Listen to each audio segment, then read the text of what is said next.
அண்மை செய்தியை பார்த்து கொண்டிருக்கிறோம். வனப்பகுதியில் சிறுத்தை விடுவிக்கப்பட்டிருக்கிறது.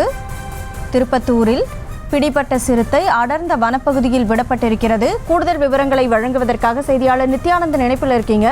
முழு விவரங்களை வழங்கலாம்.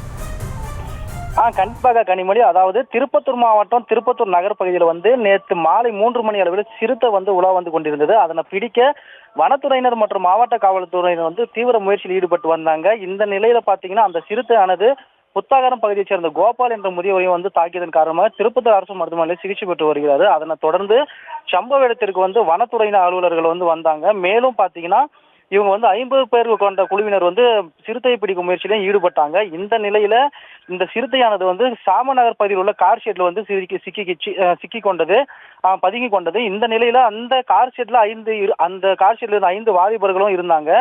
இவர்களே பத்திரமாக வனத்துறையினர் மீட்டு திருப்பத்தூர் அரசு மருத்துவமனைக்கு அனுப்பி வச்சாங்க. அதனை தொடர்ந்து பாத்தீங்கன்னா கார் ஷெட்ல பதுங்கி இருந்த சிறுத்தையை பிடிக்கும் முயற்சியில் 12 மணி நேரமாக வனத்துறையினர் ஈடுபட்டு வந்தாங்க.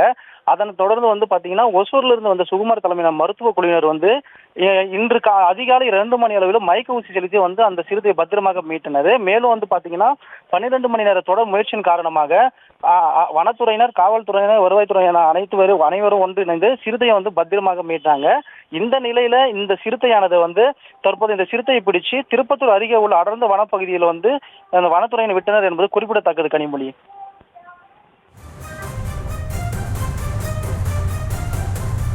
விவரங்களுக்கு நன்றி நித்யா.